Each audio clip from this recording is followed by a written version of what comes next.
Ils sont souvent à la bouche et de façon un peu excessive les mots de virage, les mots de tournant.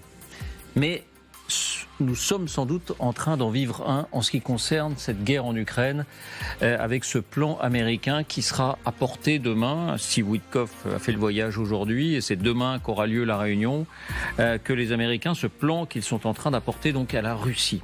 Pourquoi ? Parce que la presse américaine nous en apprend davantage, américaine et britannique, sur le contenu de ce plan qui reste un peu flou et sur lesquels, on l'a remarqué tout à l'heure, aussi bien Emmanuel Macron que Volodymyr Zelensky sont très très prudents, très très évasifs. Il ne faut plus fâcher le grand frère américain.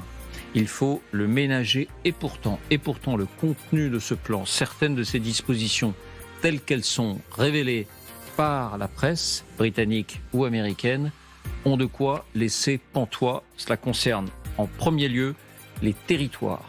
Et sur ce point-là, capital pour Vladimir Poutine, eh bien les États-Unis sont sur le point de largement donner raison à la Russie.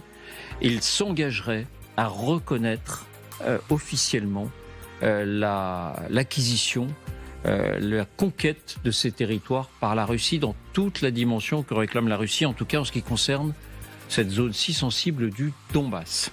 Donc voilà l'information qui nous est donnée. Est-ce inéluctable ? L'Ukraine devra-t-elle se coucher ou aura-t-elle les moyens avec l'Europe de résister ? C'est la question qu'on pose ce soir avec vous, Général Trinquant. Merci d'être avec nous, avec Isabelle Lasserre qui est également avec nous et qui publie ce long article dans le Figaro. Les Européens marginalisés sur l'Ukraine. Les Européens et leurs alliés ukrainiens ont toutes les difficultés à résister à la force du ciseau américano-russe qui veut découper les terres de la victime et l'affaiblir politiquement.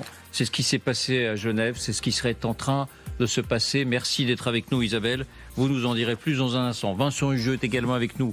Bonsoir Vincent. Bonsoir David. Et Jean-Dominique Merchet nous fait également le plaisir de sa présence, journaliste défense et international du blog Secret Défense V2. Désormais, c'est comme ça qu'on vous présente, Jean-Dominique. Absolument. D'abord les faits. Que sait-on ? Que dit cette presse ? Que disent ces articles ? Voici les indispensables avec Justine Fraissinet. Bonsoir Justine. Bonsoir David, bonsoir à tous. Quelles sont ces informations sur ce plan, sur ce projet américain ?